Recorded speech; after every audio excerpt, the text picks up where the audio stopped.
Zubrada is the organizer of this seminar and will act as moderator and introduce our guest today, Professor Paul Meyer. Zubrada is a former U.S. Congressional Science Fellow and a member of the professional staff of the U.S. House Armed Service Committee. In addition to his position as a research affiliate in MIT's Program in Science, Technology, and Society, he is currently a visiting professor at the Tokyo Institute of Technology. On our website listing for this program, there is a link to a recent paper on missile defense written by Zubrada, published recently in the Bulletin of Atomic Scientists. Thank you all for being here, and thank you, Paul and Zubrada.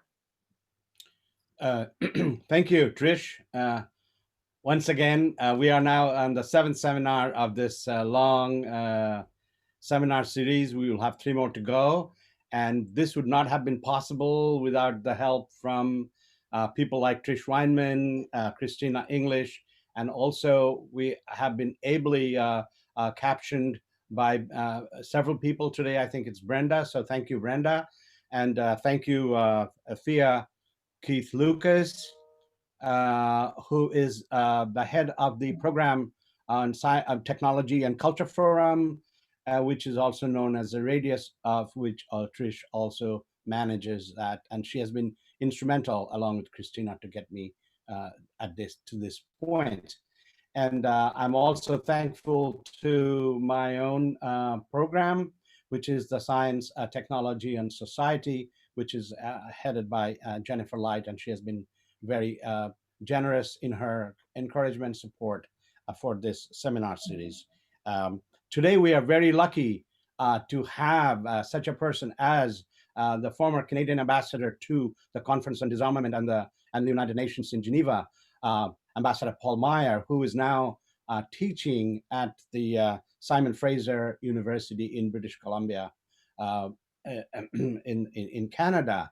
And Paul is, I can call him a friend. He has been a colleague and a friend for over 13 years.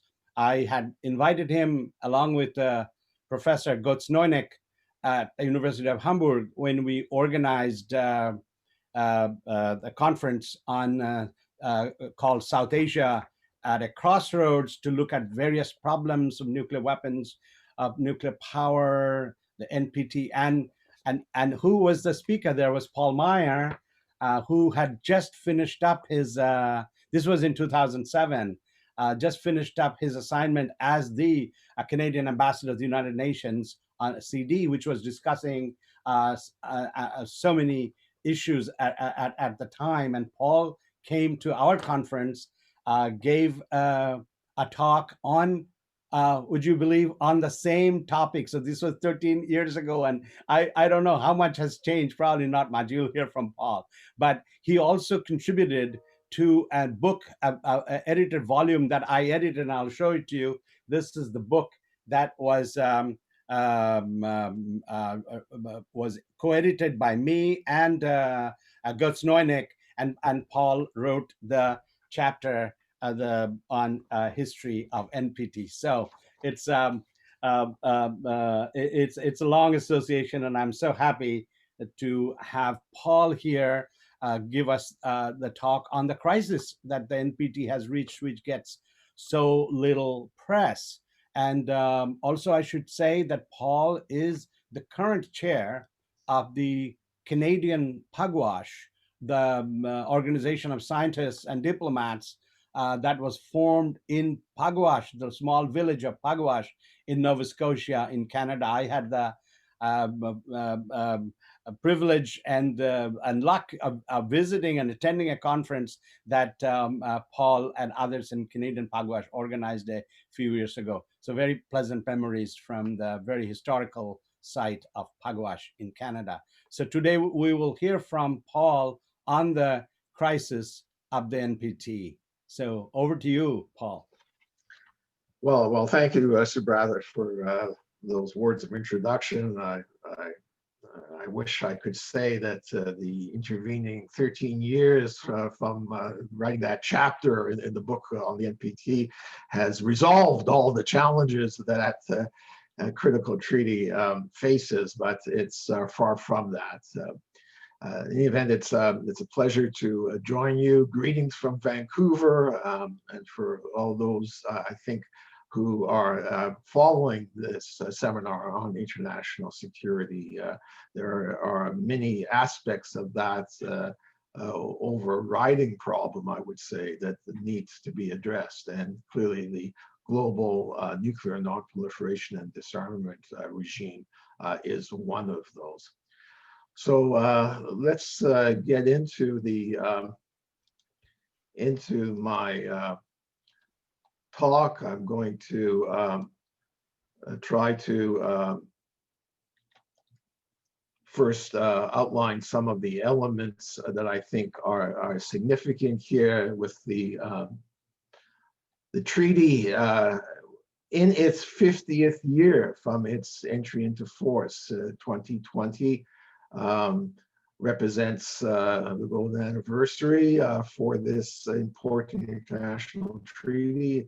And while normally that might be a cause for popping some champagne corks, etc., there are, alas, PT at this moment in time, and that's give some reason for concern going forward. So, what is the Nuclear Non-Proliferation Treaty? It's often referred to as the cornerstone of the international security order. It is a result of some unique circumstances, I would say, during the Cold War, where you had, despite their sharp antagonism and opposition, the two superpowers of the day, namely the Soviet Union and the United States, shared a common concern about the spread of nuclear weapons. And that led them, despite their differences, to cooperate in bringing forward a draft treaty for the draft of the Non-Proliferation Treaty, which was negotiated through 1968, and it entered into force in 1970, making that again the 50th anniversary in this year of 2020. There are now 190 states parties for the treaty, which makes it indeed one of the most widely supported international security treaties of all time. You have the treaty effectively embodying a grand bargain with three principal parts or pillars, as they're sometimes called, for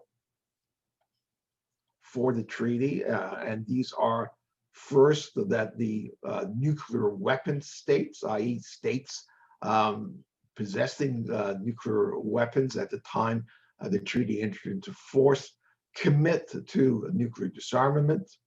The non-nuclear weapon states pledge never to produce or acquire nuclear weapons. And all of the states parties commit themselves to supporting peaceful uses of nuclear energy. And it's important to remember that back at the time of the late 60s, when this treaty was being developed, there was a lot of hope connected with the peaceful uses of nuclear energy, that would contribute to the production of electricity and power generation generally. And so that was seen as an important element of this overall treaty. Now, there was an important milestone occurred for the treaty in the year 1995. And why that was because when it was negotiated, there was an original term for the treaty. It was set at 25 years. So it became necessary at 1995 to make a decision collectively from the membership of the day as to what the treaty, how the treaty should be handled. There was a question of whether it would be set on a fixed term renewal or whether there would be an indefinite extension of the treaty. In the event, the decision to indefinitely extend the treaty was agreed to, but it was linked to a package of decisions that were intrinsic to that primary decision to extend indefinitely. And they were a decision on principles and objectives for non-proliferation and disarmament, which, as the title suggests, really was a kind of listing of priorities that were agreed for further progress on those two areas. There was a decision on what was termed a strengthened review process, basically trying to provide for some more time and more substance into the preparatory meetings that were held between the quinquennial, i.e. every 5 years, major review conferences. And there was also a resolution on achieving the goal of a weapons of mass destruction free zone in the Middle East. So that whole sort of package, if you will, was seen as the outcome of 1995. Now, I think it's fair to say that there are some non-nuclear weapon states who are now suffering a degree of buyer's remorse for acquiescing in the indefinite extension, because they see that it has, in some sense, deprived them of leverage that they would have had over the nuclear weapon states if the treaty had only been extended for a fixed term. So I mentioned these every 5 years, the major review conferences. You know, these are set up ostensibly to both review past action and to plan for future action to further the implementation of the treaty. And you have here a sort of mixed bag when it comes to the outcomes, because an important point about the decision making within the NPT membership is it's normally agreed by consensus, i.e. that there's no state that actually openly opposes a result.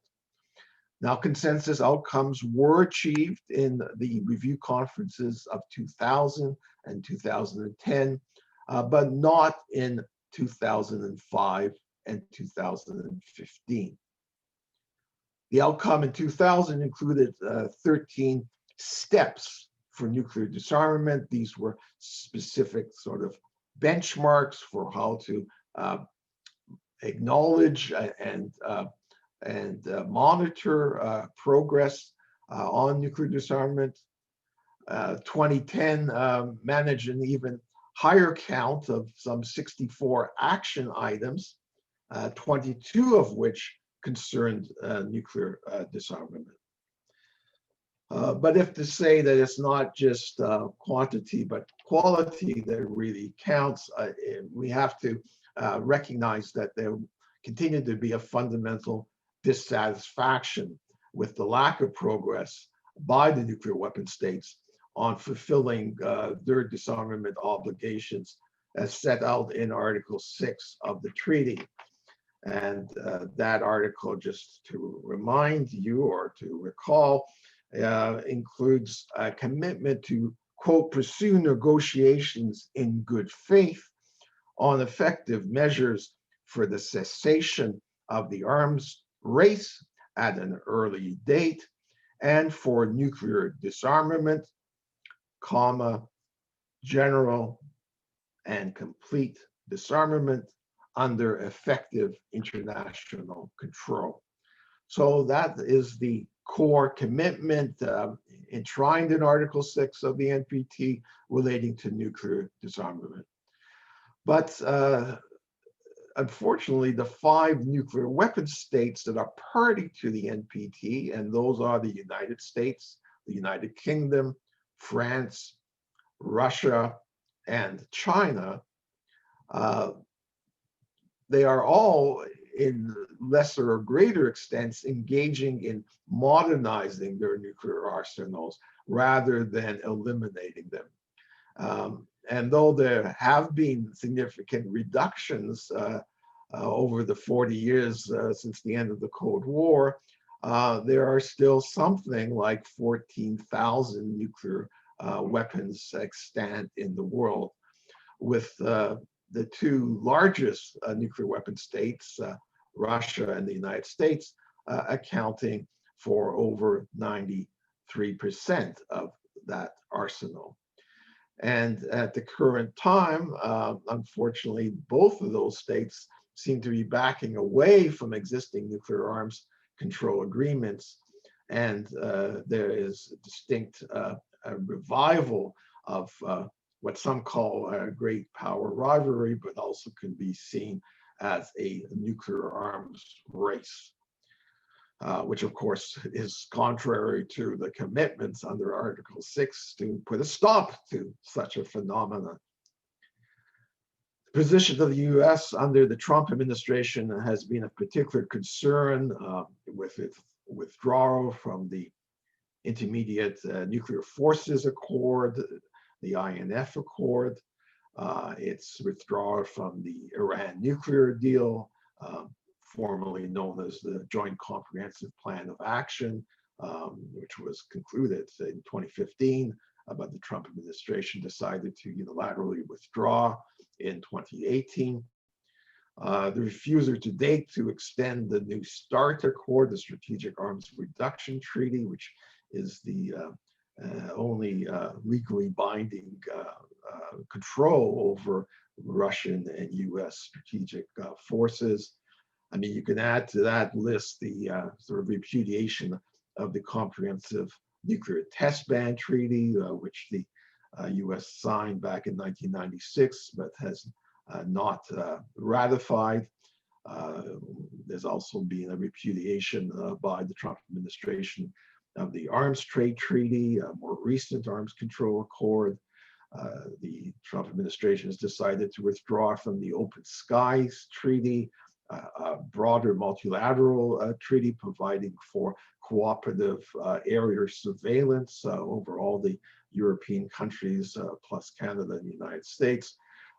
So the record has been particularly disconcerting under President Trump. Part of this frustration being experienced by the non-nuclear weapon states over the very scant progress on the nuclear disarmament side added particular impetus to the development that led up to a treaty on the prohibition of nuclear weapons, also known as the Ban Treaty. And this maybe manifested itself first at the 2010 NPT Review Conference, where there was inserted in many paragraphs of somewhat drier text the expression of a new concern over the catastrophic humanitarian consequences of any nuclear weapon detonation, and the concomitant requirement to prevent that occurring, and to abide by international law and international humanitarian law at all times. This was really quite a pithy and significant element of the overall outcome document.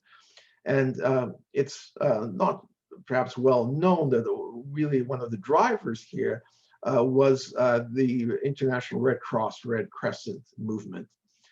The president of the International Committee of the Red Cross earlier in 2010 had delivered, I think, a very powerful speech pointing out some inconvenient truths, perhaps, that the Red Cross, Red Crescent, and indeed all first responders would be completely overwhelmed in the case of a nuclear war or of nuclear weapon explosions, that there was no effective succor that could be offered in such an eventuality. And that therefore, in the view of the ICRC, there was an urgent requirement to prevent any nuclear weapon detonation. And that in turn suggests that ultimately to ensure that one needs to eliminate nuclear weapons through a comprehensive international treaty to that effect. So this new acknowledgement, some would see in it also a amplification of the human security concept that was gaining ground in a number of other realms relating to security, i.e. a concept that puts the security of people and their communities first, rather than the traditional focus on the national security of the state. And it led, as noted, to the convening of 3 international conferences devoted to the humanitarian impact of nuclear weapons that brought together both states, but also representatives from civil society organizations. And these were held through 2013-2014 timeframe, with the last being hosted in Vienna in December 2014, with Austria calling at the end of that conference for the negotiation of prohibition treaty for nuclear weapons that would, in their words, fill the legal gap regarding the existing nuclear governance framework.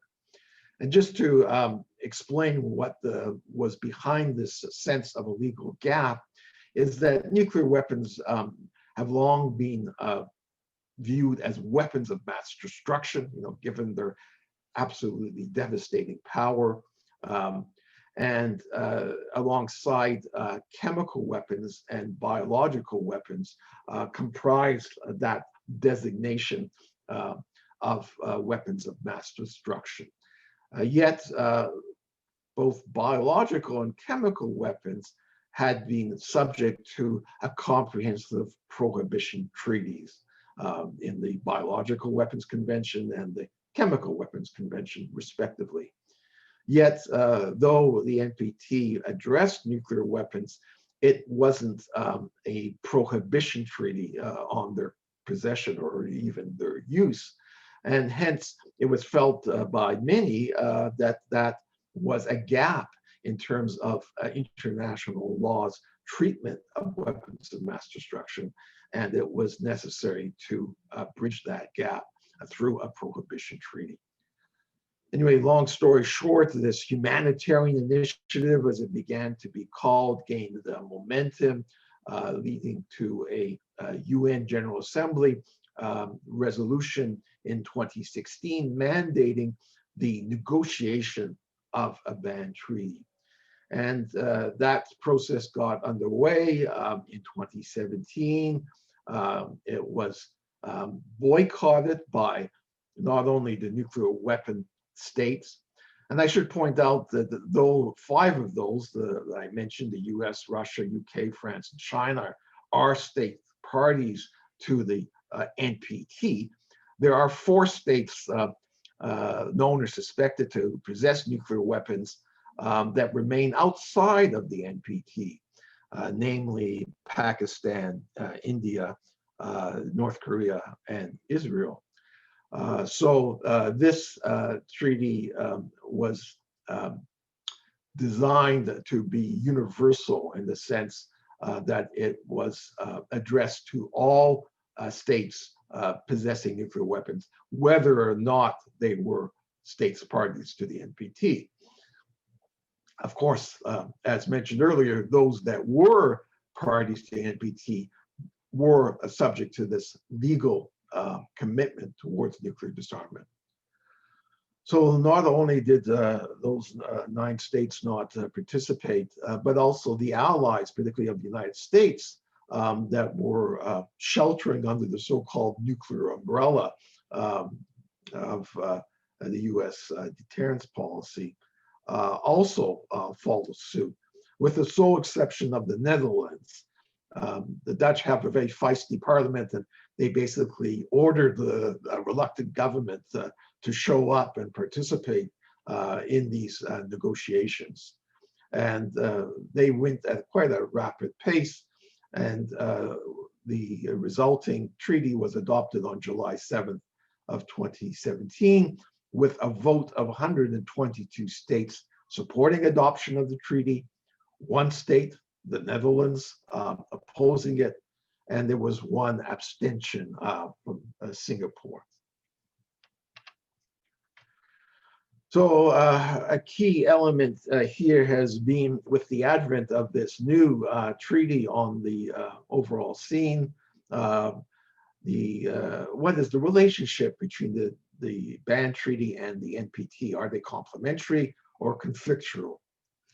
Now, recently, the Treaty for the Prohibition of Nuclear Weapons received a very significant step forward in that Honduras deposited its instruments of ratification for the treaty. And this represented the 50th ratification received. And under the treaty provisions, that triggers what is referred to as the entry into force of the treaty, which will occur 90 days after that date, which was October 24th. And with a little arithmetic, you can conclude that the treaty will formally enter into force on January 22nd of 2021.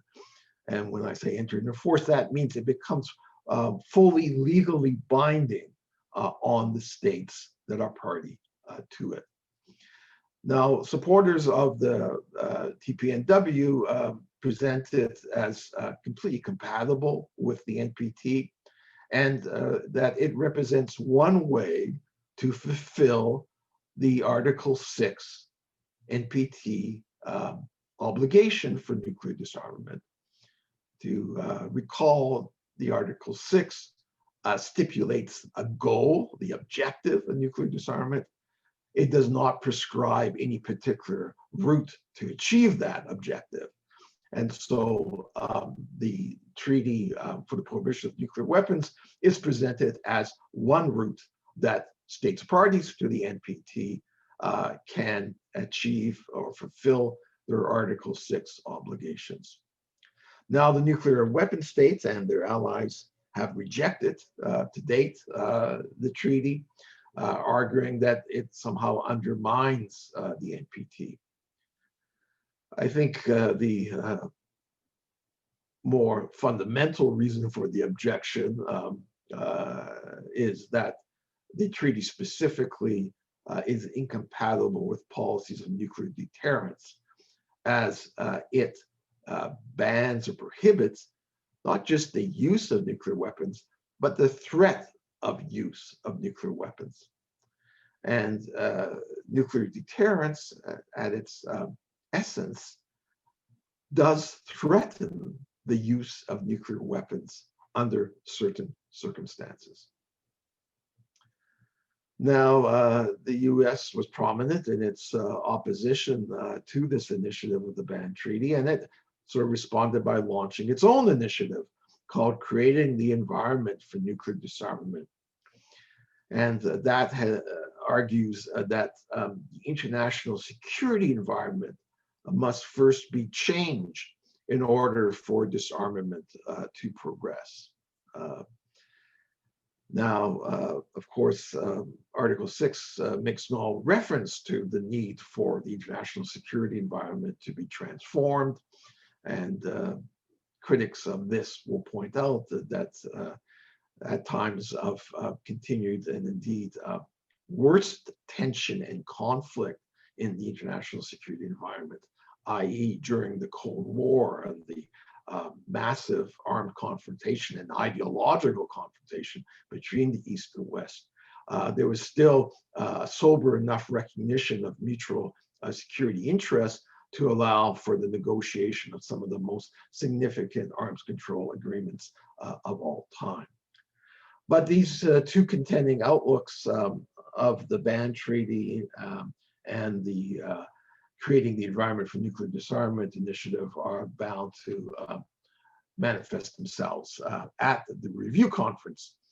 Now, that 10th review conference was supposed to have been held actually this spring, but because of the COVID pandemic, there was a decision to postpone. There was a long period of uncertainty as when new dates would be agreed for the review conference. And just about a week ago, it was decided that this 10th NPD review conference will be convened now in the month of August 2021. I think it's fair to say that the existing fissures among the NPT state parties make prospects for agreeing on a consensus outcome document at that review conference rather slim. And the stakes are quite high.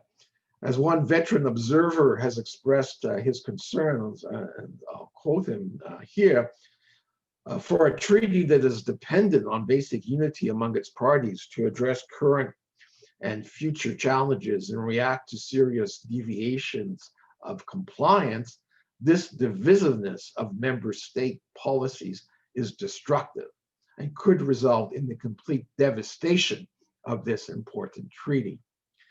And that was by the German academic and expert Harold Müller. He was actually talking about this divisiveness of member states' policies. He was talking about the divisions among the EU member states, which on questions of nuclear disarmament are rather starkly divided. But I think his sentiment could apply to the whole NPT membership of 190 states. So we're left with this question, come next August, will we have a fitting 50th anniversary celebration, or rather are we going to be attending a lamentation over the demise of what has hitherto been considered one of the central pieces of the global nuclear order? I thank you for your attention and happy to carry on our conversation going forward.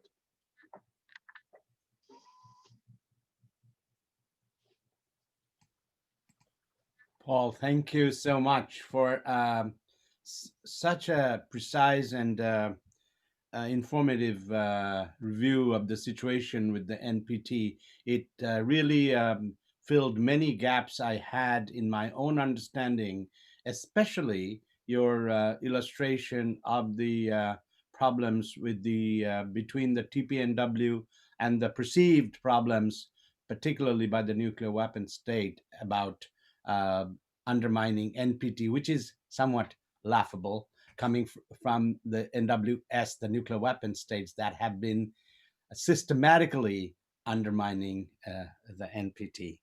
I want to just make, maybe we have a little conversation, and I want to make a comment, somewhat provocative, and that is, I would argue that the treaty, the NPT, which, as you correctly pointed out, was based on these three pillars: the disarmament and the nuclear power sharing, technical help to countries that didn't have it, and of course the non-proliferation.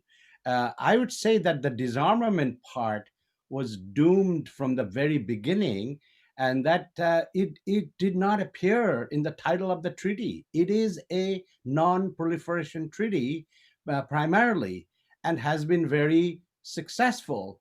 And disarmament was sort of like an afterthought by the NWS.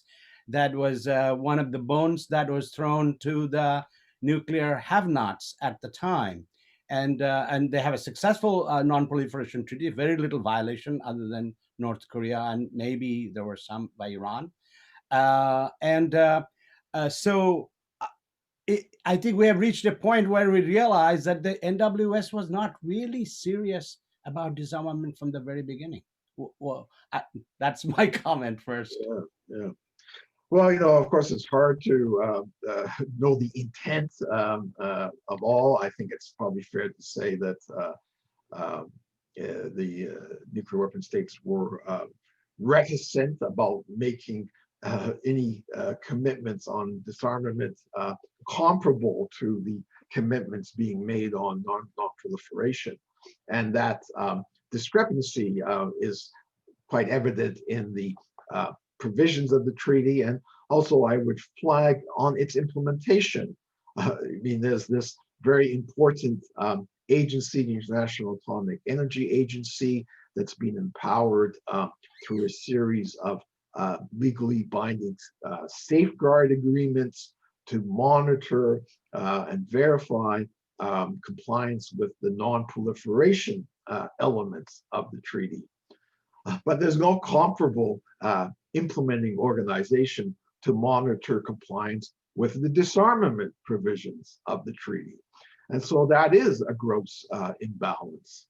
And I think the non-nuclear weapon states at the time, though they also, I think, suffered from not having all the political clout that would have been desirable for them at the time, that basically the Soviet Union and the United States wanted to impose this treaty on them, did secure the Article 6. And subsequently, through successive review conferences, they've tried to make that commitment more specific, more meaningful, through notably the 2000 review conference, which specified the 13 steps I mentioned, and in 2010, the elaboration of some of those in the 22 action items. And that is as I suggested, a objective kind of reference point, because of course the nuclear weapon states continue to proclaim or that they are complete compliance with the Article 6 obligations, but they've taken advantage of the more abstract wording of the original Article 6, the fact that they are essentially monopolize often the I would say the empirical basis in terms of data. They set the pace of nuclear disarmament and reductions.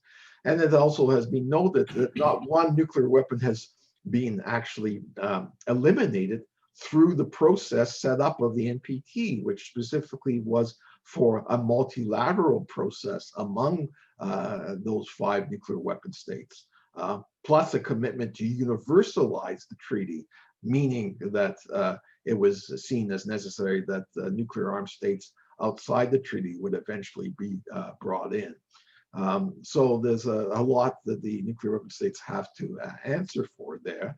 But at the same time, it forms the only legal, multilateral legal commitment to nuclear disarmament that at least 5 of the 9 states, nuclear armed states, have. And that, I think, continues to be a leverage that the non-nuclear weapon states use. But I mean, you're quite right from the title on, and we've had, I think, some pretty blatant commentary from some, including officials of the Trump administration, that start complaining. It says it's non-proliferation. That's all it really is about, and that any other disarmament element is aspirational and basically can only be achieved when universal peace breaks out, and as I've said, milk and honey flows in the land, and the lion lays down with the lamb, and then maybe we can get rid of some of these weapons of mass destruction.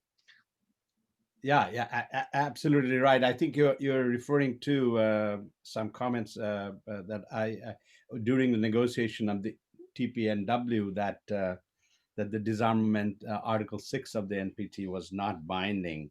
So that was very. Now, one of the things I found at the 1995 indefinite the conference that extended the treaty indefinitely, that and they laid out all these steps, etc. later on, but that the non-nuclear weapon states, who are such vast majority of the NPT member states, could not get any commitment from the nuclear weapon states for any kind of a time-bound formula. Yeah, that has been something that they've resisted, of course, but I think that if the review conferences and the whole strengthened review process worked more effectively, they would be more regularly held to account for their lack of progress. And I was involved when I was still in the Canadian Foreign Service with an initiative, and I've written about this not so long ago, the effort to effect institutional reform within the NPT procedures. And what that was aiming to do through a series of reform proposals was to, instead of the current situation, which has 3 preparatory committees in the interval between review conferences, and those preparatory committees, instead of having sort of fully formed debate and development of ideas, have now tended to emphasize preparation only, and have not and have kicked significant decisions down the road to the review conferences. So in the sense, you have only the review conferences every 5 years taking on any decision-making authority. So one of the ideas we suggested was to reschedule within the same time envelope allowed for the process, to have an annual meeting of states parties. And for those who follow multilateral diplomacy at all, they would recognize that that is almost the standard now, that any multilateral agreement is going to provide for follow-up through a conference of states parties, and annual, usually annual, sometimes they can be biannual, a meeting of all the states parties to talk about the health of the agreement that they have signed. So that was one of the ideas. The other was to have a standing bureau, sort of what's sometimes called a troika of the chairs of the past, current, and future NPT meetings, to provide some sort of oversight, a kind of stewardship for this treaty. And third, to encourage annual reporting on the treaty in terms of reports on implementation, because that then could feed into these annual meetings and provide some kind of comparable base for assessing progress amongst nuclear weapon states. And this is still being pursued by non-nuclear weapon states. They have generated what's called a standard reporting form for the nuclear weapon states, and indeed for all states, because one of the, I think, wise maneuvers of the negotiators of the NPT is Article 6 is addressed to all states parties, not just to the nuclear weapon state parties of the treaty. All states, all 190, have an obligation to support nuclear disarmament. So they, in their diplomatic or other activities, are under an obligation to show that they are promoting this goal. And so these ideas, they got a fair amount of support, but again, one of the real challenges of working within a consensus-based multilateral forum is that all it takes is 1 or 2 determined states to deny consensus. And so these reform ideas were not accepted on a consensus basis, and therefore haven't really been implemented. But I think they point the way to how the non-nuclear weapon states in particular can organize themselves and the process to be more effective in shining the spotlight, because ultimately it's it is no enforcement of this. It's the power, you might say, of the putting violations of their commitments out there in the public, in the court of international public opinion and peer pressure. And maybe at some point we're going to see more drastic action actually by non-nuclear weapon states. Clearly, the ban treaty is a one manifestation of this, but I think we could also expect actions in terms of refusing to have nuclear cooperation with states that have failed to comply with their NPT obligations. I think we might even see some defections from the NPT. So it is a difficult situation in the immediate future. I think the bulk of non-nuclear weapon states who are parties to the NPT want to see the NPT continue to succeed, but that's going to really require a certain change in attitudes on the part of the nuclear weapon states. Oh, thank you, Paul. One of the things you mentioned in your talk about the agreements that were reached in 2010 and our reference to this notion of a complete and universal disarmament, along with and that's a phrase that was quite and you know a lot more about this, I'm sure, than I do.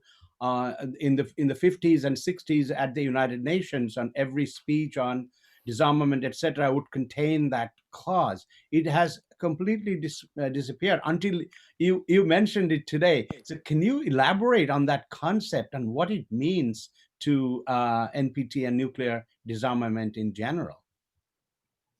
Yes, I mean, well, general and complete disarmament was officially seen as an ultimate goal for international cooperation among states. And you'll see echoes of it in terms of the UN Charter, where you have in fact, the Security Council is supposed to come forward with a plan for the regulation of armaments. I think Article 26 refers to reducing to a minimum expenses on defense because it was recognized that it siphons off resources that would be best spent on other aspects of the global agenda. So it is being there, but obviously has been viewed as very much a long-term goal. And the diplomat in me will point out that there's a very significant comma in that Article 6 language that I read that comes after nuclear disarmament before the reference to general and complete disarmament. And that is interpreted by many, many others to say nuclear disarmament can be achieved prior to general and complete disarmament, because some rather persistent French diplomats have said, "Oh, well, we can't have nuclear disarmament until we have general and complete disarmament," and we get back a little bit to what I refer to as the halcyon age that will some point come when peace and goodwill flows in the land. So we feel quite strongly that you can have significant progress on nuclear disarmament independent of progress on general and complete disarmament. Not to say, of course, that we have seen and continue to witness very significant progress on conventional arms control and disarmament, and the Ottawa Convention on Anti-Personal Landmines, the Cluster Munitions Convention, the Arms Trade Treaty. These are all, I think, good examples of making significant progress to that long-term goal of a more general and comprehensive disarmament. Thank you, Paul.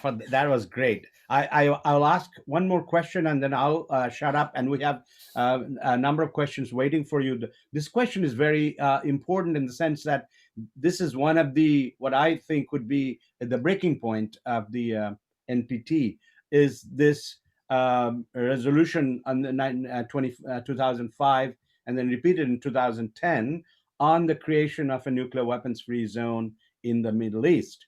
And of course, the major stumbling block to achieving such a goal is the Israeli nuclear weapons. Professor Noam Chomsky, who was on our seminar a couple of weeks ago, talked about this particular issue, and he thinks that the real problem for the U.S.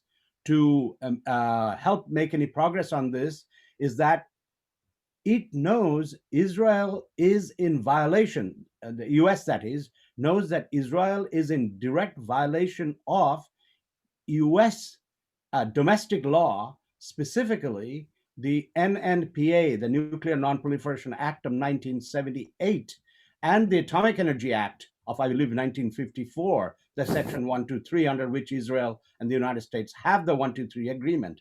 And that if you have a clandestine nuclear weapons program, you cannot have dealings or the huge financial aid that Israel gets from the United States.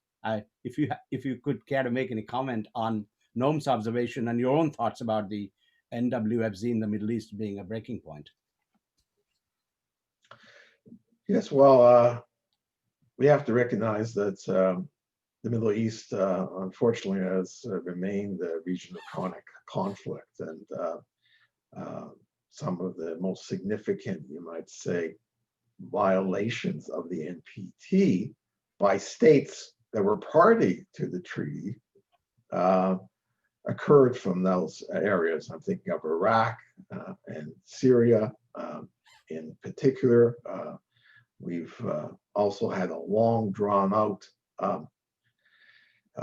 dispute with Iran over the nature of its nuclear program. And I think in a very important victory for multilateral nuclear diplomacy, I think we brought some of that dispute under a suitable agreement through the JCPOA of 2015. So Israel, whatever its nuclear weapon status actually is, at least as a non-party to the NPT, has not violated a treaty obligation. And I think, as you've noted, whether the US was at all actually provided assistance to the Israeli nuclear weapon program or not, it has, in a sense, protected Israel from possible sanctions through I guess, a combination of ensuring that Israel continues to have a submerged program, not an overt one, and the requirements of its own law. But it remains of general concern, and again, we have countries like Saudi Arabia now also possibly pursuing. We've had, though it's not technically in the Middle East, Turkey. We have the UAE with new nuclear power, and I mean, the reality is that any nuclear, civilian nuclear power system can be subverted to develop or produce the plutonium and the rich uranium required to manufacture a bomb. So I do think we need to have continued efforts at monitoring developments there, and ideally some process of having a dialogue among all the concerned states of that area. And there's been, as you know, that in recent years, the convening of a conference on this subject under UN auspices, even though the original sort of requirement expressed in that 2010 NPT review conference document was that it would be convened in fact in 2012 under a sort of NPT auspices. Some would say the same result in a way has been achieved through this other, but you have to put it down as from that 1995 package. Here again, none of them have been fully realized. Thank you so much. I'll turn it over to Trish now for people who are waiting patiently for questions. Thank you. You've already discussed this topic, but I will pose Christine's questions in case you have more to add to it.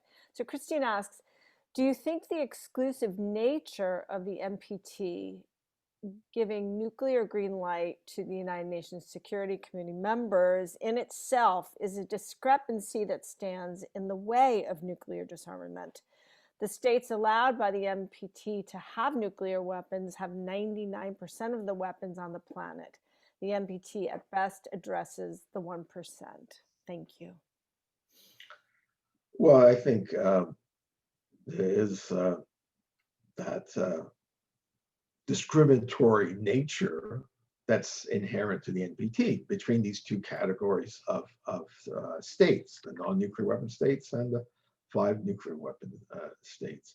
But I think it's important to recall that that treaty didn't provide a permanent legitimacy for the 5 nuclear weapon states to possess nuclear weapons, though some of them at times presented it that way. It was a temporary dispensation for those states to have those arms until they fulfilled their Article 6 obligation to eliminate them. So in that sense, that destination is one that would put them, all the states parties to the NPT, on the same level.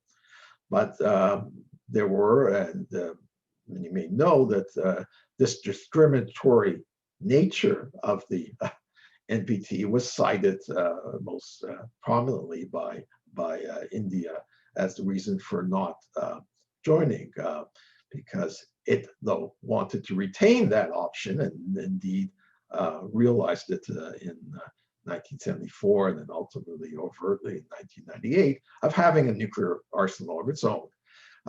And Pakistan, partly because of its relationship of a lot of antipathy with India, also acquired nuclear weapons. We mentioned already the Israeli case, even though it's virtual, not acknowledged. And North Korea is the most recent joiner of the so-called nuclear club with its development.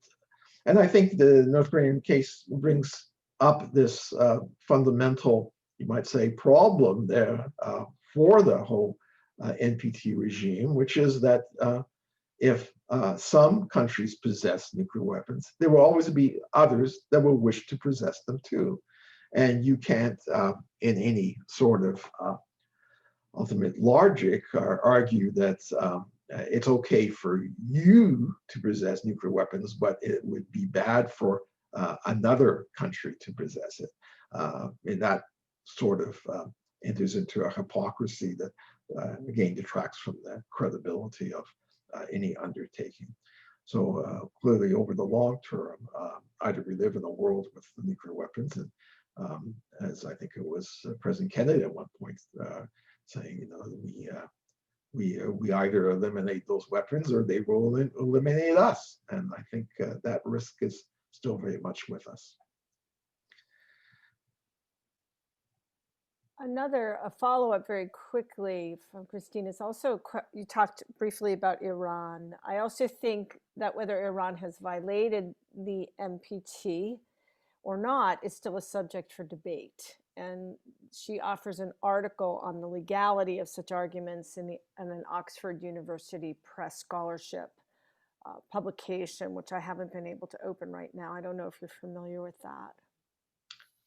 No, I'm not with that specific article, but I think, as I mentioned, this has been a long-standing. It was like almost 20-year dispute between the international community and Iran over the exact nature of its nuclear program, which it had from the beginning claimed was purely of a civilian nature, that it had no intention to develop nuclear weapons, but there were suspicions as to, particularly at an early period, that there may have been perhaps covert explorations of different aspects of weaponization. But I believe that the general consensus is that program, if it existed for some period of time, was abandoned earlier in this century, and that we had, after a period of some intense negotiations, arrived at a agreement in the JCPOA that represented very robust restrictions on the Iranian nuclear program, subjecting them to intrusive verification of a level that far exceeds that which normally is attendant upon an international safeguard agreement with the IAEA. And I think that represented an important resolution of a long-standing non-proliferation disagreement under still the auspices of the NPT and Iran as a non-nuclear weapon state party to that agreement. I'm heartened a bit by the indication from President-elect Biden that he would seek to bring the U.S. back into that deal with Iran, which I think would be a very healthy matter. There are two comments more than questions, and this deals more with societal or psychological aspects of this topic and your work.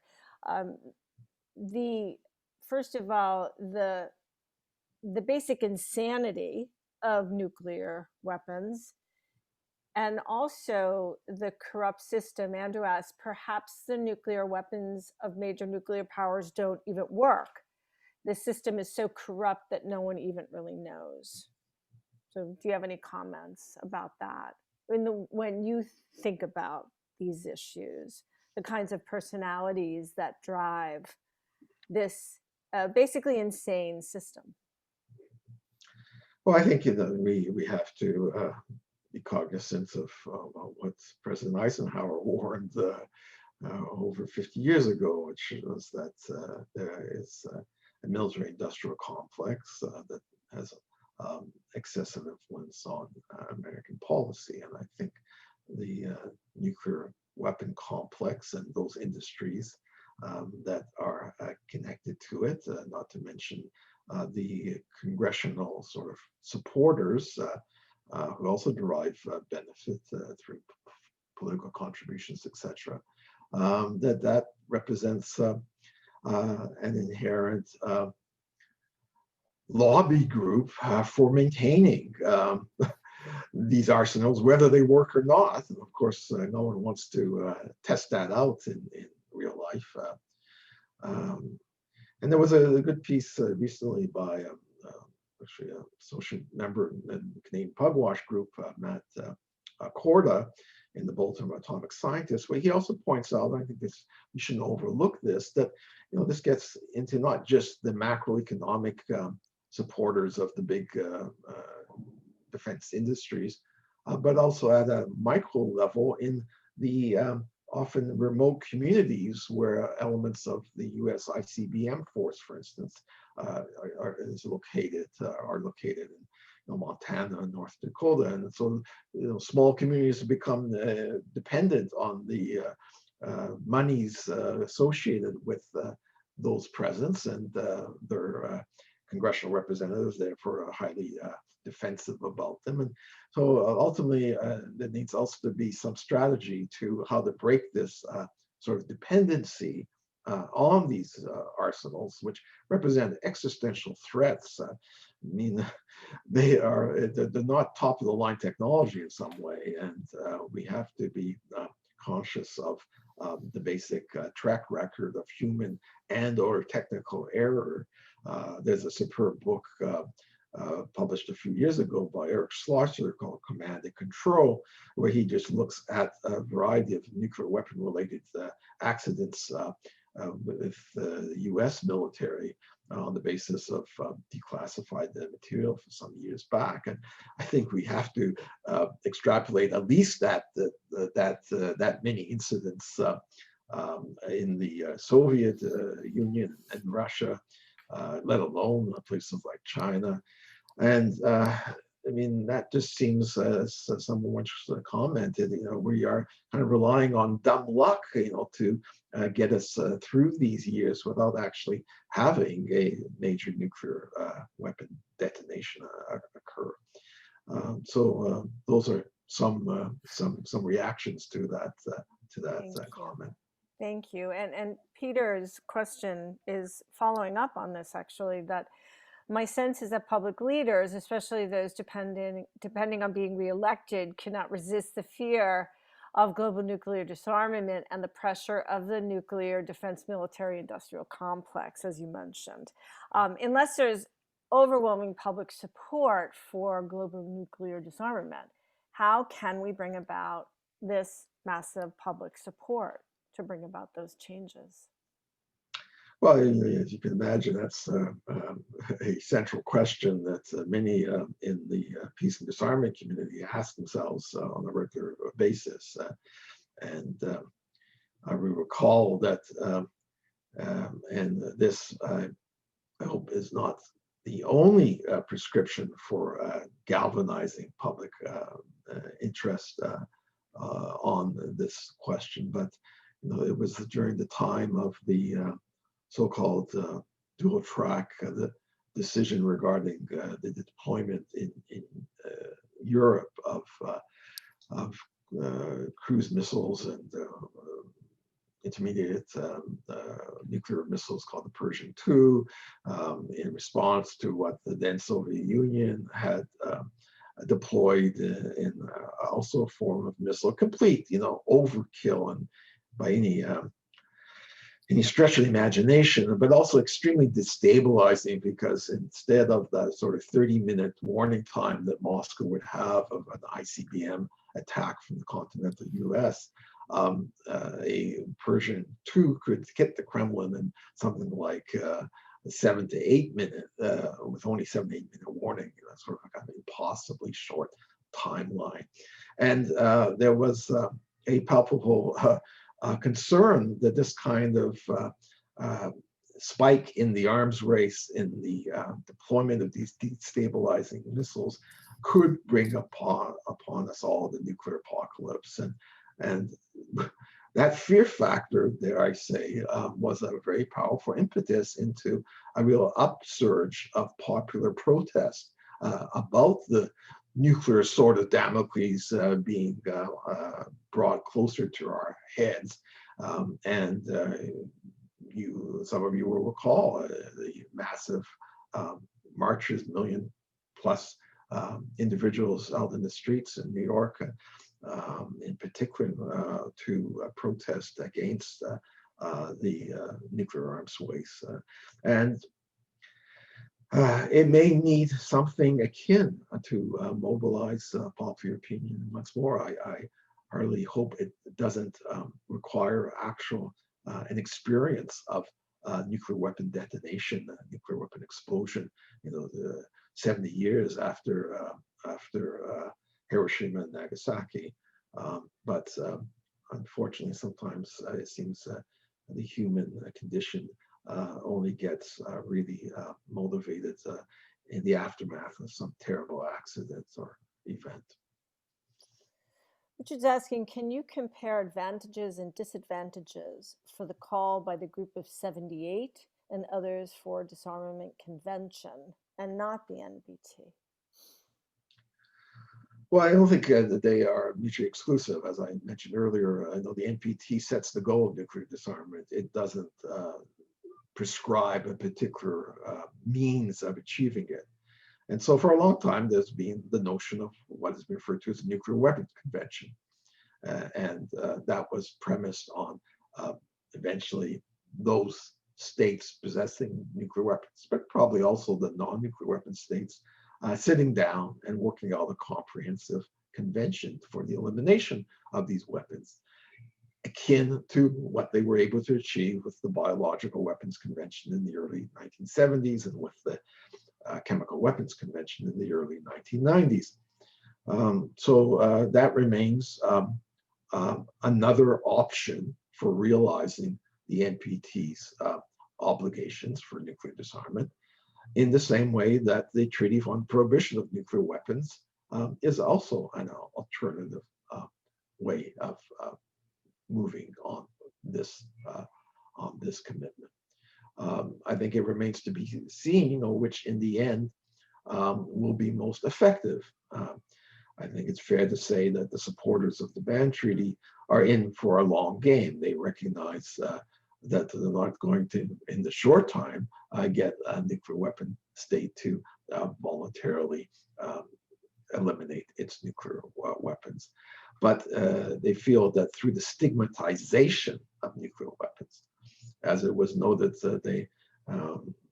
they've long been an immoral weapon given their massive destruction that, of course, could be a violation of international humanitarian law and in its failure to discriminate between combatants and non-combatants.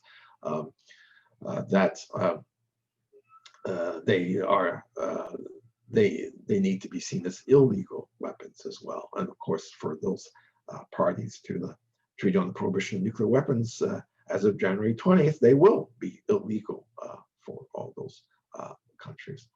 But the question will be, over time, will that stigmatization, that delegitimization of nuclear weapons as an arm that could be used or even used to threaten others with, what that will eventually lead in terms of changing policies. And I think as we recognize that this would also have to be done in some sort of joint fashion. None of the nuclear weapon states are going to agree to eliminate their arsenals unless they have high degree of confidence that the other states possessing nuclear weapons will be also eliminating theirs. So we've got a long way to go, but it remains, I think, an important goal. And I think I just hope that we don't have to go through the hell of a nuclear weapon use in order to convince humankind and their political leaders that the time has come to achieve that comprehensive prohibition on nuclear weapons. Thank you. Andrew, thanks for hosting the Zoom meeting. Yes, to leave, he did say, to Peter's point, Britain could have had an anti-nuclear prime minister, but the media and the liberal establishment were all set against that happening, so it did not happen. Can you comment on that? Well, I think there have been a number of indications that among at least the 5 nuclear weapon states, that the UK was the most open to further movement on nuclear disarmament. It had sort of severely diminished its own nuclear capabilities and now only reside on a single platform of nuclear ballistic submarine. They have, I think, the lowest total. I think it's estimated about 215 warheads among the 5 nuclear weapon states. Yes, I mean, Jeremy Corbyn was a long time nuclear disarmament advocate, but maybe he was a better advocate than as a leader of a political party. And the trouncing that the Labour Party got at the polls, I think, pointed that up. I think we're seeing a much maybe more appealing to all segments of UK citizenry in the new leader of the Labour Party, Sir Keir Starmer.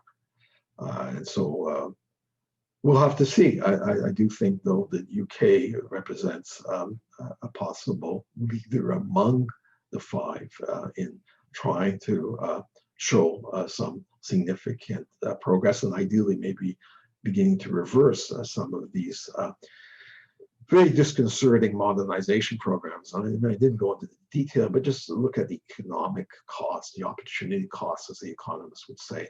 I think the Congressional Budget Office has projected that the current plans for modernizing the US nuclear arsenal would amount to something like $1.2 trillion over a 30-year period. So that's an immense amount of sum, and really, particularly in the light of our current COVID pandemic, aren't there better uses for those monies? Thank I would you. hope that the American citizens would begin to pose that question to their elected representatives. Thank you. That's all we have for questions. Thank you. Nearing the end, I just wanted to ask you one question about, it's a more an information about the treaty.